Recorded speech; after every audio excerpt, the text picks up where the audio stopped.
আগামীকাল পর্যন্ত আন্দোলন স্থগিত রাখার ঘোষণা দিয়েছেন ঢাকা বিশ্ববিদ্যালয়ের অধিভুক্ত 7 কলেজের শিক্ষার্থীরা। এর আগে প্রক্টর তাদের দাবি মানার আশ্বাস দিলেও তাতে নির্ভর করতে পারেনি শিক্ষার্থীরা। এই কারণে কর্মসূচি প্রত্যাহার না করে স্থগিতের ঘোষণা দেয় তারা। আমাদের 3 বছর ওভার হয়ে গেছে, আমরা আজ পর্যন্ত প্রথম সাময়িকের পরীক্ষা দিতে পারি না। ঠিকভাবে পরীক্ষা হচ্ছে না, পরীক্ষার খাতা ঠিকভাবে মূল্যায়ন হচ্ছে না। কারণ যেহেতু ক্লাসে নিতে পারবে না, সেহেতু আমাদের খাতা দেখার অধিকার নেই, আর তারা বারবার আমাদের সব সাবজেক্টে ফেল করায় দিতেছে। এমন ক্ষোভ নিয়েই মঙ্গলবার সকালে আবারও নীলক্ষেত মোড়ের সড়ক অবরোধ করে ঢাকা বিশ্ববিদ্যালয়ের অধিভুক্ত 7 কলেজের শিক্ষার্থীরা। সেশন জট নিরসনে একাডেমিক ক্যালেন্ডার প্রকাশ, স্বতন্ত্র প্রশাসনিক ভবন নির্মাণ, পরীক্ষার 3 মাসের মধ্যে ফল প্রকাশ সহ 5 দফা দাবি তাদের।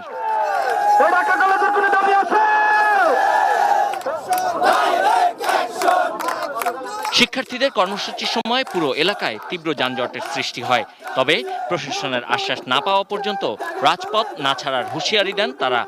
আন্দোলনের মুখে শিক্ষার্থীদের বেশ কয়েকটি দাবি মেনে নিয়ে সমস্যা সমাধানে দ্রুত ব্যবস্থা নিতে 28 এপ্রিল 7 কলেজের অধ্যক্ষের সঙ্গে বৈঠকে বসার কথা জানান ঢাকা বিশ্ববিদ্যালয়ের প্রক্টর। পরীক্ষা শেষ হওয়ার 90 কার্য দিবসের মধ্যে সকল বিষয়ের ফলাফল প্রকাশ করার ব্যাপারে ইতিমধ্যে সিদ্ধান্ত হয়েছে। যে সকল বিষয়ে অধিক শিক্ষার্থী অকৃতকার্য হয়েছে তাদের আবেদনের প্রেক্ষিতে পুনঃমূল্যায়নের ব্যবস্থা নেওয়া হবে।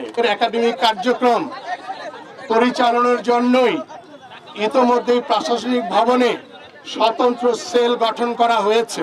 তবে এতে আশ্বস্ত হতে পারছেন না শিক্ষার্থীরা। স্যারে যে 28 তারিখ দিচ্ছে, এটা দিচ্ছে ওটা দিচ্ছে, আমরা এগুলো মানি না। আজকে স্যারের সাথে কথা বলে এসে আপনাদের প্রেস ব্রিফিং এর জন্য আগামীকাল 10টা বাজে আমরা প্রেস ব্রিফিং করে জানিয়ে দেবো। কোনো পূর্ব পরিকল্পনা ছাড়াই 2017 সালের 16 ফেব্রুয়ারি ঢাকা, ইডেন মহিলা, বদরুন্নেসা, সরকারি বাংলা, তিতুমির, কবি নজরুল, সরকারি শহীদ সরওয়ার্দী কলেজকে ঢাকা বিশ্ববিদ্যালয়ের অধিভুক্ত করার পর থেকেই নানা সমস্যায় জর্জরিত এই কলেজগুলোর 2.5 লাখ শিক্ষার্থী। Sabbir Ahmed, ATN news,